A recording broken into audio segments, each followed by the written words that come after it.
Test, merci. Bonsoir à tous. Je vais vous demander de vous lever et nous allons pouvoir interpréter le chant thème qui nous a accompagnés durant toute la semaine, Dieu chef de l'armée.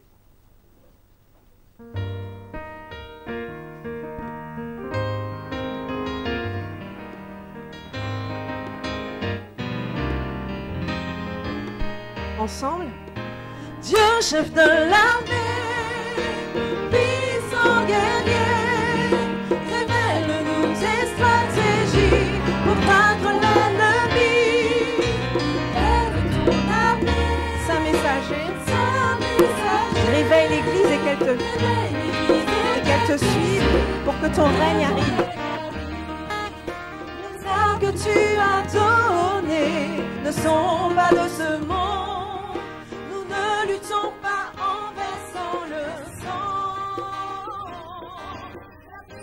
Et la foi nous mène au combat. Quand nous partageons ton amour, notre ennemi s'enfuit. Dieu chef de l'armée, puissant guerrier, révèle-nous tes stratégies pour vaincre l'ennemi. Lève ton armée, Saint messager, réveille l'Église et qu'elle te suive pour que ton règne arrive. Tu nous confies une mission, porter ton salut aux millions qui n'ont jamais entendu l'ardeur de nos louanges, élève ta bannière.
Que nous puissions tous ensemble vivre.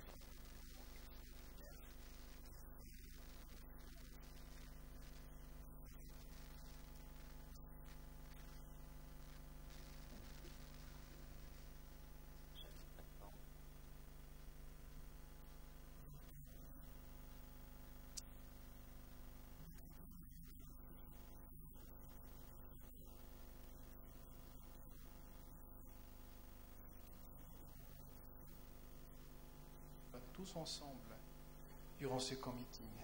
Seigneur, nous nous prions que le temps de passer différemment durant cette journée.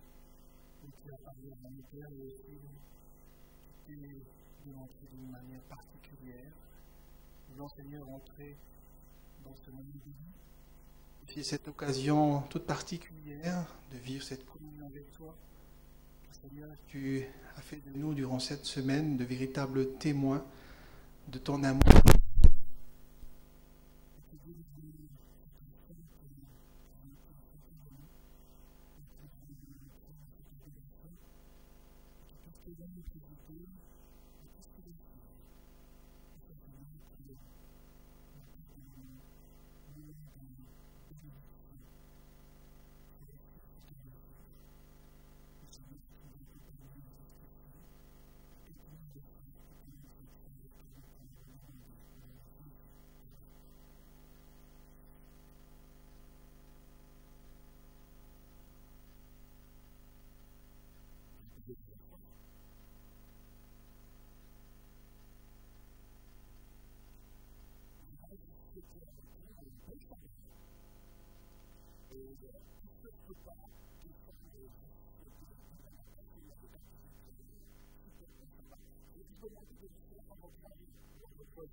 Paroles au fur et à mesure. On y va. Dieu de gloire.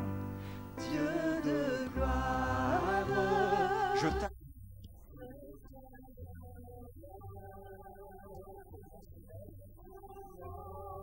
On s'élève en majesté. De mes lèvres, je célèbre.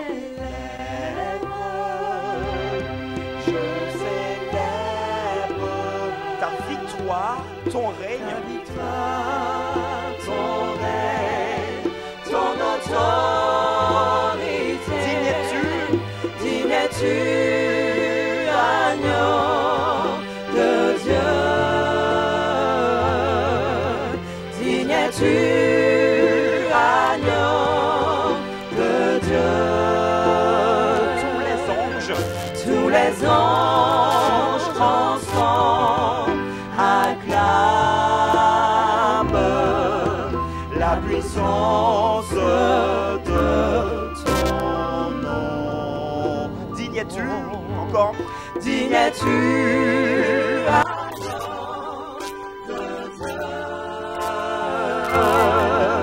digne es-tu, agneau de Dieu.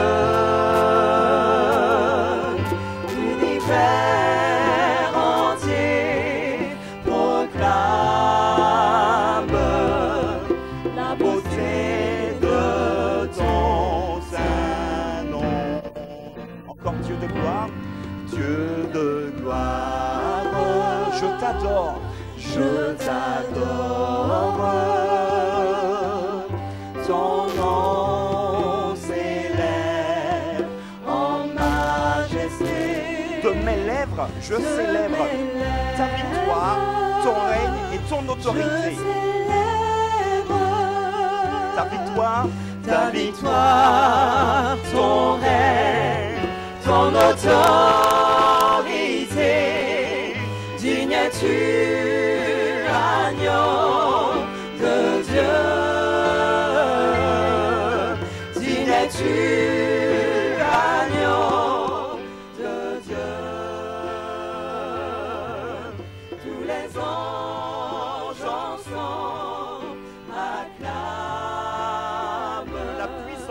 la puissance de ton nom. Digne es-tu, agneau de Dieu. Digne es-tu, agneau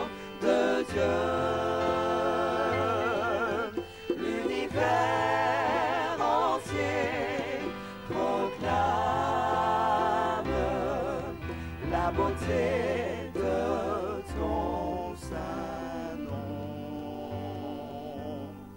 Dieu de gloire.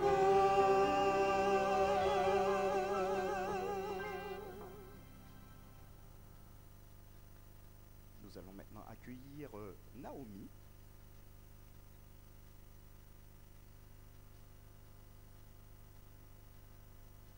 Ainsi que le pasteur Chapeau.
Pourquoi nous, les enfants, ne participons pas à la Sainte Seine?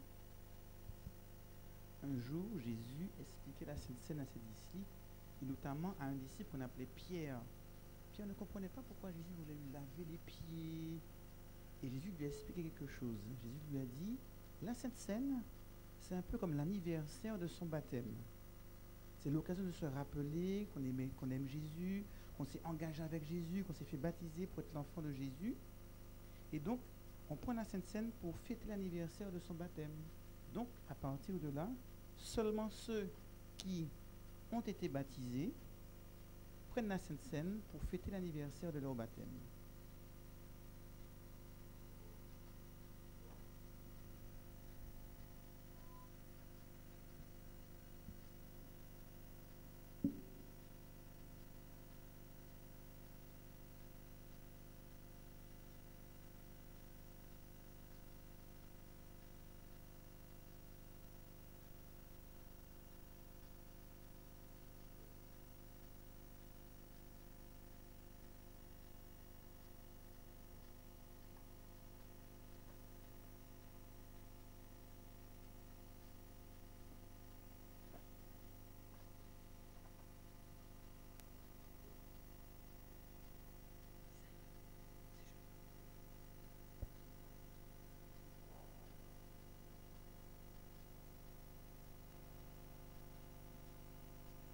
À la maison,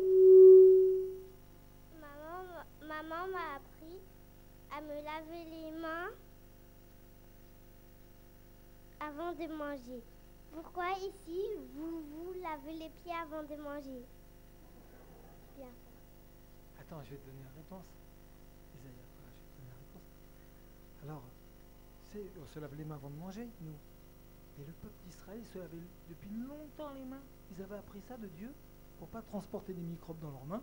On se lave les mains et quand on mange comme ça, on n'a pas de microbes. Tu comprends? On ne tombe pas malade. Ils avaient appris ça depuis longtemps, avant que tout le monde le sache. Dieu leur avait dit. Alors pourquoi on se lave les pieds? Tu sais, au moment où Jésus il allait aller sur la croix, la veille, de là où il allait aller sur la croix, Jésus il était avec ses disciples dans une chambre pour manger la Pâque. Ils mangeaient de l'agneau et du pain et ils allaient faire la Sainte Seine là, tu vois. Et puis tu sais ce qu'ils avaient dans le cœur les disciples? Chaque disciple il se disait, qui c'est le plus grand? Qui c'est le meilleur? Est-ce que c'est moi Jacques? Est-ce que c'est moi Jean? Est-ce que c'est moi Pierre? C'est moi Pierre! Ils voulaient tous être le plus grand. Est-ce que c'est un bon état d'esprit de vouloir être le plus grand? D'être le plus fort? C'est pas un bon état d'esprit du tout, non. Alors Jésus, pour leur montrer que c'est pas un bon état d'esprit du tout, qu'est-ce qu'il a fait? Avant, quand on rentrait dans une maison, regarde mes pieds, ils peuvent être sales, j'ai marché toute la journée avec les mêmes chaussures. Ça sent même un petit peu mauvais, tu vois? Alors Jésus, voilà, quand on rentrait dans une maison, il y avait un serviteur, le plus petit des serviteurs, le dernier des serviteurs, le plus petit, il venait, il lavait les pieds de tous les invités. Alors Jésus, il a voulu montrer que c'est pas beau d'être le plus grand. Et lui, Jésus, il a pris la place du dernier des serviteurs, il a pris un linge et il a lavé les pieds de tous ses disciples pour leur montrer, c'est pas beau de vouloir être le plus grand, regardez-moi, je suis le plus petit. Ben, si vous voulez être comme ça, vous allez être très heureux. Si vous ne cherchez pas à être le plus grand, vous serez très heureux. Alors faites comme moi, lavez-vous les pieds les uns les autres, comme ça vous serez des bons serviteurs les uns des autres. Tu as compris? C'est beau de se laver les pieds, hein? Parce qu'on est serviteurs. Voilà, je te remercie de ta question, qui était pleine d'humour et un peu de coquine quand même.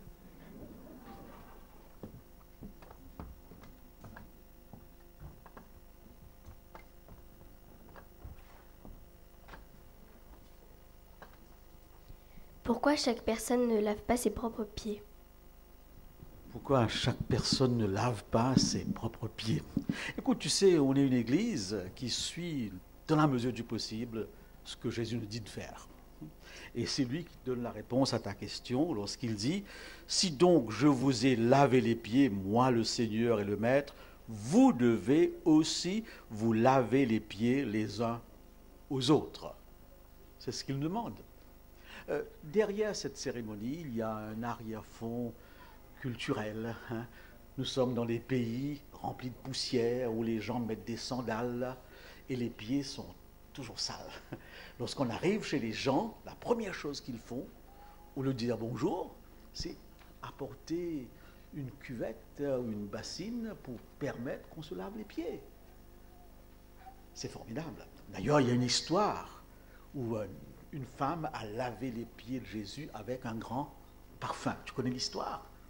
Et là, Jésus a fait le reproche à celui qui avait organisé le festin. Il lui a dit, je suis venu chez toi, tu ne m'as pas donné de l'eau pour laver les pieds.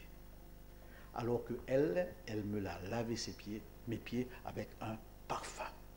Il y a plusieurs sens peut-être à cela. Hein.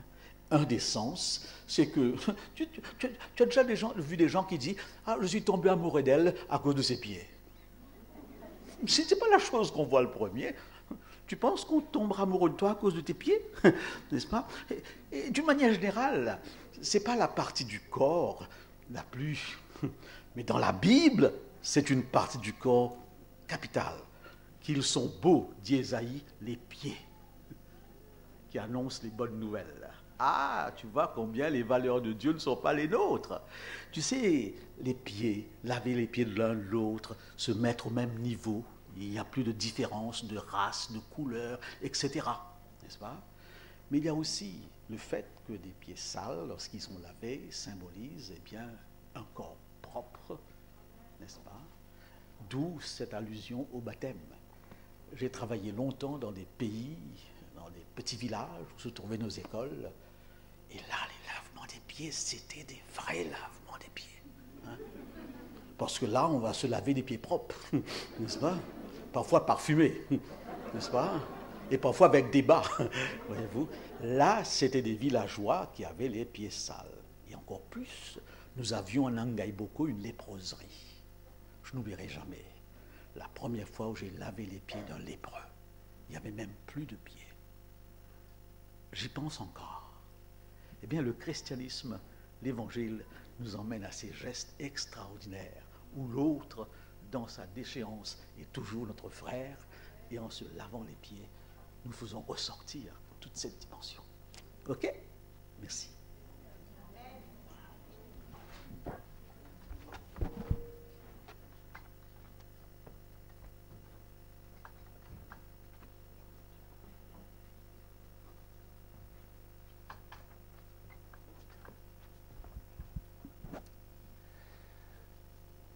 J'espère que tout se passe bien pour chacun de vous. À vrai dire, je ne me fais pas trop de soucis pour cela. Nous allons maintenant passer au premier temps de la scène, telle que nous avons l'habitude de la pratiquer dans nos églises une fois par trimestre, le temps des ablutions. Pour cela, nous allons sortir. Nous allons le faire calmement, tranquillement, en essayant de rester dans cet état d'esprit solennel, méditatif, en réfléchissant à tout ce qui nous a été dit. Nous nous dirigerons vers la toile de tente qui se trouve sur ma gauche, sur votre droite, et nous allons déposer sur une table qui se trouve au centre de cette tente l'ustensile de la maison que vous avez préparé. Moi j'ai le mien, je vais vous le montrer. C'est ma femme qui m'a fait penser à le prendre. C'est une cuillère. Je vous rassure, si vous êtes un peu comme moi, c'est-à-dire étourdi, et que vous n'y avez pas pensé, ça n'est pas grave. On va quand même suivre le mouvement. On va déposer, si nous l'avons, cet ustensile sur la table, et je vous dirai ensuite pourquoi nous l'avons fait. Nous allons, pour démarrer ce mouvement, écouter un instrument de musique que nous n'avons peut-être pas l'habitude d'écouter. Nous appelons cet instrument un chauffard. C'est bien cela, Manoutéa?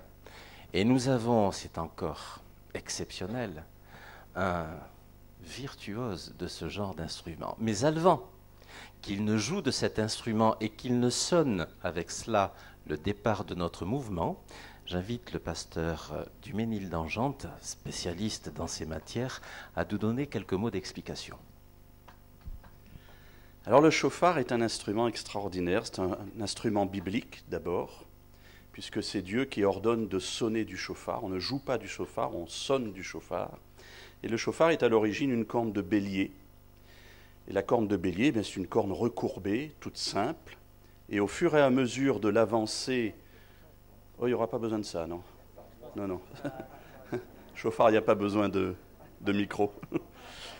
Et ensuite, il va y avoir, suivant les...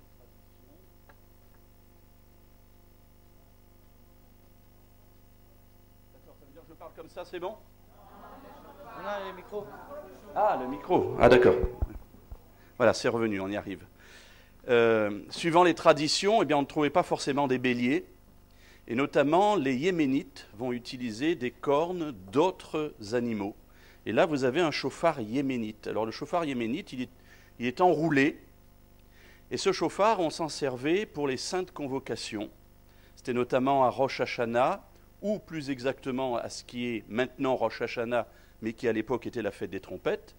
Et puis à Yom Kippour. À l'heure actuelle encore, si vous allez dans une synagogue, vous aurez des sonneries bien particulières qui seront faites à Rosh Hashanah, c'est-à-dire la fête des trompettes, et Yom Kippour. À la sonnerie de Kippour, eh bien, le sort de chacun est scellé. Et c'est pour ça que c'est un jour extrêmement important dans la liturgie juive et dans la Bible. Alors, on va entendre ce son. Alors, je vais mettre le micro, mais un peu loin.